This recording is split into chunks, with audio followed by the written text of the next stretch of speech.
This is the seventh video. The topics working stress and factor of safety. Topics covered in this video are working stress and factor of safety and bars of varying cross section. Working stress. Working stress or safe working stress is the maximum stress that a material or object will be safely subjected to when in service or in the course of ordinary use. It is also called as allowable stress, permissible stress, actual stress, or safe stress. Working stress is the safe stress taken within the elastic range of the material. However, for materials possessing well-defined yield point, it is equal to yield stress divided by a suitable factor of safety. It is the stress which accounts for all sorts of uncertainties. Steel is a ductile material and has a well-defined yield point. So for the steel, working stress is equal to yield point divided by a suitable factor of safety. For brittle materials, it is taken equal to the ultimate stress divided by a suitable factor of safety. Now, what is factor of safety?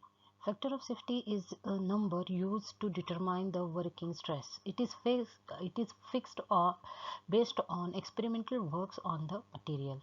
It accounts all uncertainties such as material defects, unforeseen loads, manufacturing defects, unskilled workmanship, temperature effects, etc. Factor of safety is a dimensionless number. It is defined as ratio of maximum stress to working stress. Factor of safety is equal to ultimate stress divided by working stress for brittle material. For brittle material, maximum stress is taken as ultimate stress. And factor of safety is equal to yield stress divided by working stress for ductile materials. Now let us see how we calculate the total elongation of a bar which is varying in cross section. So this is a bar of varying cross section. A to B the area is A1, B to C is area A2, C to D is the area A3. For AB length is L1, for BC length is L2, for the CD it is L3. If I draw a free body diagram for each individual, so if the free body diagram for AB is drawn, which is having the area A1, this is the force, tensile force P. Here a P tensile force is acting along the axis of the bar. And if I draw the free body diagram for A2, again the force which is acting on BC is P, and again it is tensile.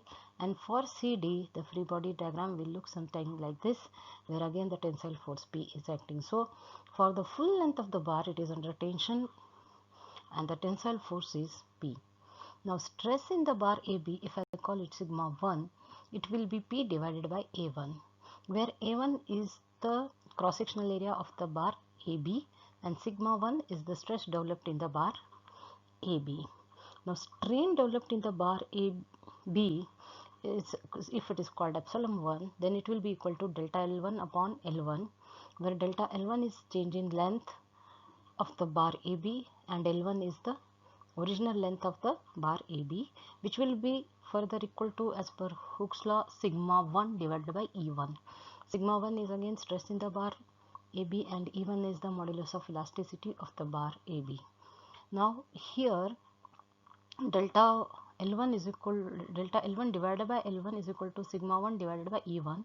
If we write it as L1 is equal to, then delta L1 is equal to, then this L1 when it comes on the right hand side, it will go in the numerator. So it will become delta L1 is equal to sigma 1 into L1 divided by E1.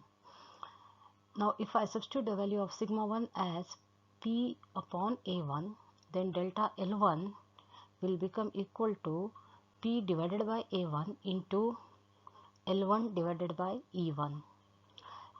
So deformation in the bar AB, I can write it as delta L1 is equal to P into L1 divided by A1 into L1, A1 into E1.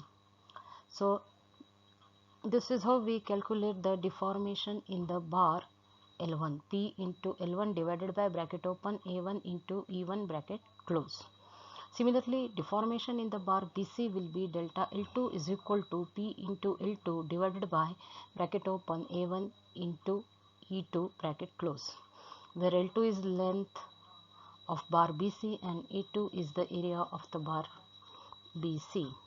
Similarly, deformation in the bar CD will be equal to delta L3 is equal to P into L3 divided by bracket open A3 into E3 bracket close. So now if I want the total deformation in the bar AD, it will be delta L, which is the total deformation, will be equal to delta L1 plus delta L2 plus delta L3.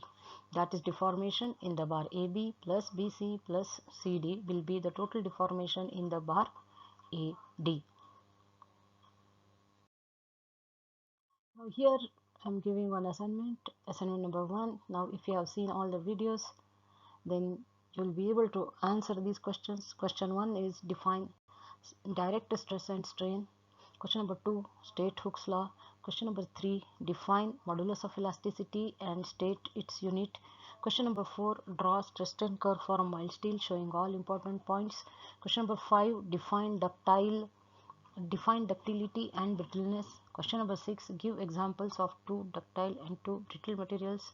Question number 7, draw stress strain curve for brittle material showing all important points. Question number 8, what is factor of safety?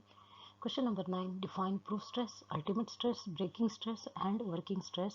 Question number 10, define rigid body, elastic body and plastic body. Try to solve all these questions. Be a master. Thank you.